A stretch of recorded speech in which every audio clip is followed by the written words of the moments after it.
Welcome back to our channel 11th commerce class. कैसे हैं आप सब? आई होप आप सब एकदम अच्छे होंगे, एकदम बढ़िया होंगे। आप सबकी पढ़ाई भी काफ़ी अच्छी चल रही होगी। तो आप सब जानते हैं आजकल हम पढ़ रहे हैं टाइप्स ऑफ डिमांड, जिसको हम डिस्टिंक्शन ऑफ डिमांड भी बोलते हैं। तो इसमें मैं कल को क्लास नहीं ले पाई थी, लेकिन परसों को मैंने आपको 4th टाइप तक करवा दिया था, जो कि था आपका industry demand and companies firm demand. तो देखिए 5th टाइप है short run demand and long run demand. ये मुझे कुछ टाइप्स ऐसे हैं डिमांड के जो मतलब बहुत एक्स्ट्रा में है, ठीक है ना। तो ये वाली चीज़ मैं आपको छुड़वा रही हूँ। Short run demand and long run demand हम पढ़ेंगे 6th से, ठीक है, जो कि joint demand and composite demand, ठीक है। ये वाली चीज़ हम पढ़ने वाले हैं। और देखिए 7th में आपका market demand and market segment demand, ये वाला भी मैं स्किप करवा दूंगी टॉपिक। तो आज हम लास्ट टॉपिक पढ़ेंगे joint demand and composite demand, जो कि इंपॉर्टेंट है, ठीक है। तो फिर पढ़ना स्टार्ट करते हैं। पहले हम ये देखते हैं कि ये ज्वाइंट डिमांड और कंपोजिट डिमांड किसके टाइप्स हैं, ठीक है। तो पहले हम इंट्रोडक्शन पढ़ लेते हैं थोड़ा सा।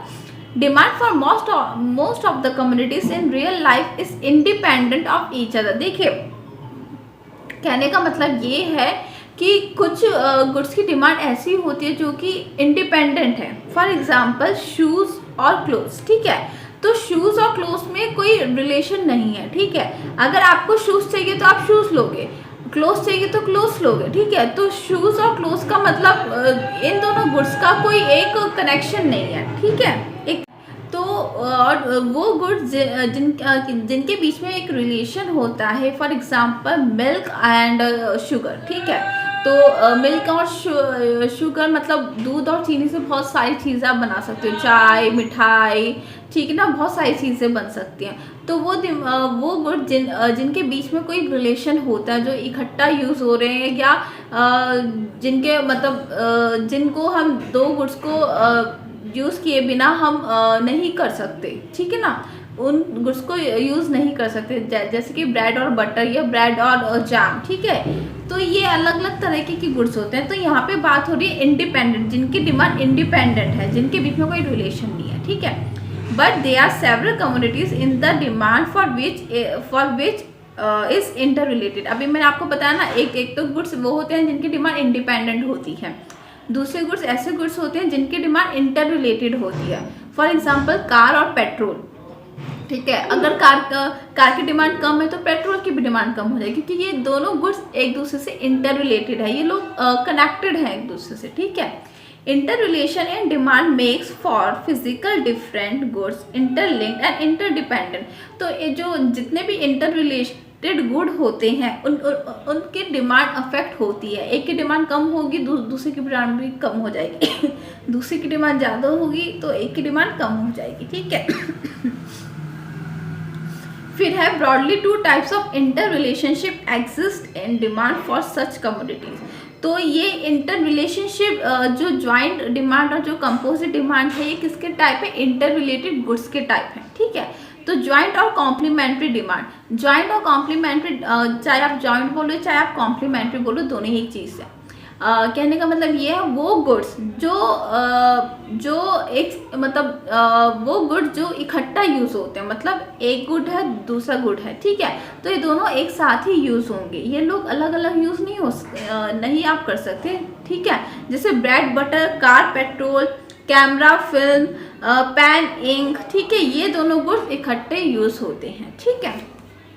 तो पढ़ते हैं when two goods are demanded in conjunction with one another at the same time to satisfy a single want they are said to be a joint or complementary good, ठीक है। जब दो गुड्स आप इकट्ठा यूज कर रहे हो, क्योंकि वो दोनों एक दूसरे के बिना इनकम्प्लीट आप बोल सकते हैं, ठीक है।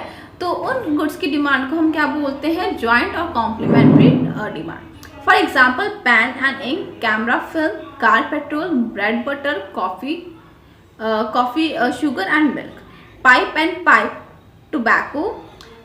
In such cases, a change in the demand for one commodities. अगर आपके फॉर एग्जाम्पल एक डिमांड की गुड में चेंज हो रहा है तो दूसरे गुड की डिमांड में भी चेंज होगा। फॉर एग्जाम्पल कार की डिमांड चेंज हो रही तो पेट्रोल की डिमांड भी चेंज हो जाएगी, ठीक है। Leads to change in demand for the other in the same direction often and often in the same proportion. ठीक है, कार की डिमांड कम है, पेट्रोल की डिमांड कम हो जाएगी। ठीक है, जितने परसेंट से कार की डिमांड कम हो रही है उतने परसेंट से पेट्रोल की डिमांड कम हो जाएगी। ठीक है, commodities so related are termed as complementary goods. ठीक है, उन गुड्स को हम क्या बोलते हैं जो एक साथ यूज होते हैं, कॉम्प्लीमेंट्री गुड्स। ठीक है, फिर उसके बाद होता है आपका composite good.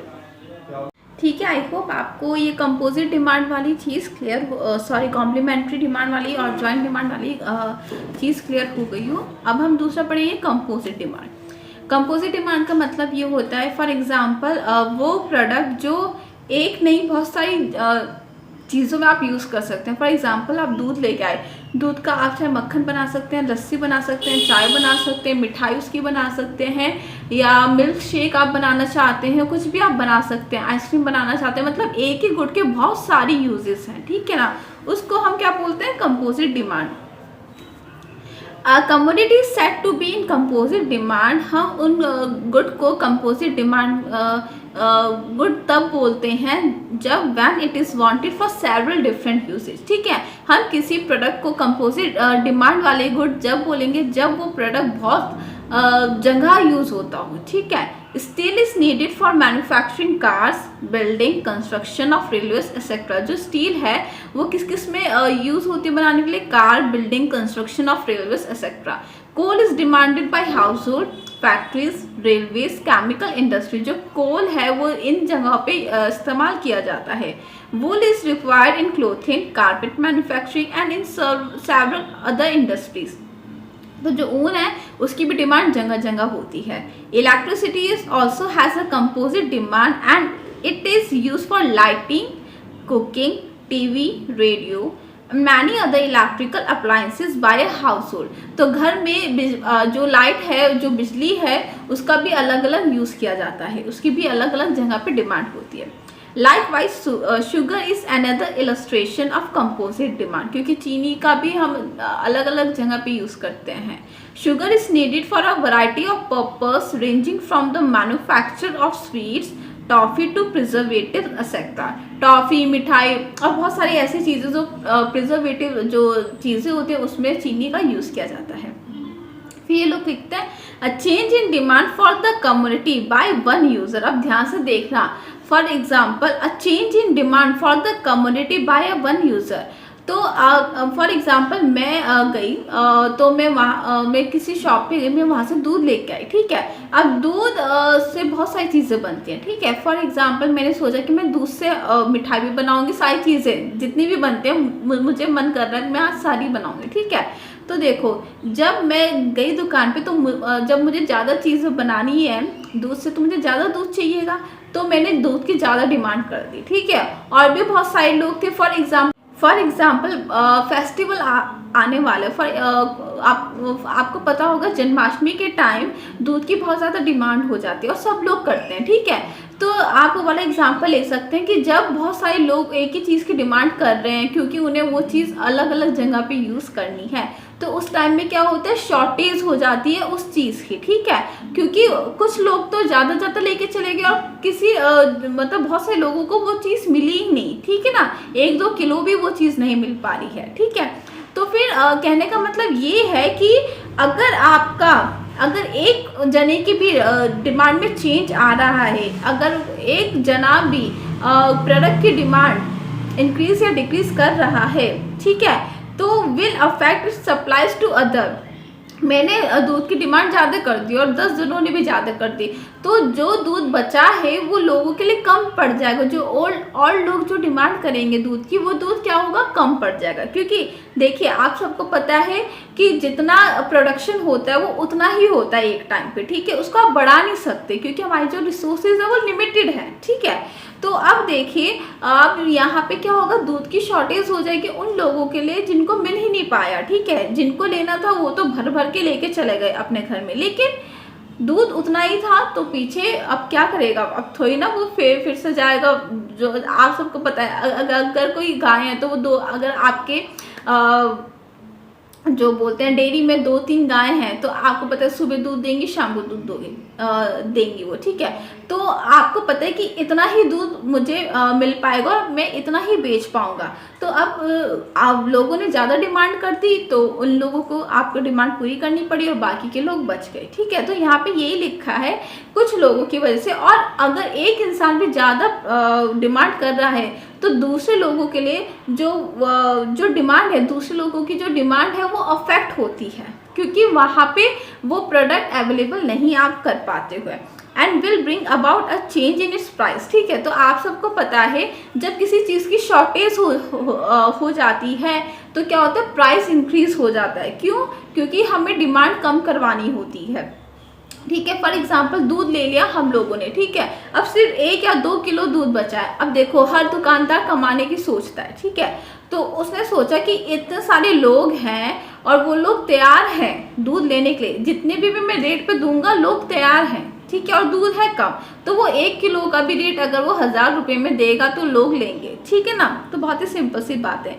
And hence alter its demand pattern, ठीक है ना। तो क्या होगा, डिमांड में भी चेंज आ जाएगा, डिमांड में चेंज आ जाएगा, फिर प्राइस में भी चेंज आ ही जाएगा आपका, ठीक है। तो ये नॉर्मल सी चीज़ है, रियल लाइफ एग्जांपल आप सब हम सब इस सिचुएशन से कभी ना कभी सब फेस करते ही हैं, सब गुजरते ही हैं इन सब चीज़ों से, ठीक है। तो देखिए आज हमारा वाला टॉपिक कंप्लीट हो चुका है। टाइप्स ऑफ डिमांड, मैंने शॉर्ट रन डिमांड और मार्केट डिमांड वाले ये दोनों टाइप छुटवा दिए हैं, ये कोई इंपॉर्टेंट नहीं है। और 8th टाइप था आपका price demand, income demand, cross demand. ये मैं आपको ऑलरेडी करवा चुकी हूँ, आप मेरी क्लासेस में जाके चेक कर सकते हैं, ठीक है। तो फिर अब हम मंडे से जो हमारा टॉपिक छूट गया था बीच में उसको हम कंटिन्यू करेंगे, जो कि है आपकी degrees of price elasticity of demand, ठीक है। तो मुझे इसमें थोड़ी करेक्शन भी करवानी है। जब मैंने आपको ये प्राइस इलास्टिसिटी ऑफ डिमांड का जो मीनिंग समझाया था, इसमें हमारी एक करेक्शन होगी, ठीक है। बुक में जैसा लिखा था मैंने आपको बता दिया था, लेकिन फिर मुझे लगा कि ये चीज़ गलत लिखी हुई है बुक में, ठीक है। तो मैंने पहले ध्यान नहीं दिया, फिर मुझे लगा ये यहाँ पे कुछ गड़बड़ हो रही है, क्योंकि ना बुक में ना क्या करते हैं ये लोग लिख देते हैं, ठीक है। तो और फिर क्या होता है, कन्फ्यूजन क्रिएट हो जाती है पढ़ाने वालों को भी और पढ़ने वालों को भी, ठीक है। तो ये मैं आपको मंडे को करेक्शन करवा दूंगी। कल को संडे, आप सब जानते हैं संडे को हमारी क्लास ऑफ रहती है। तो फिर अब हम मिलेंगे मंडे की क्लास में, तब तक के लिए बाय।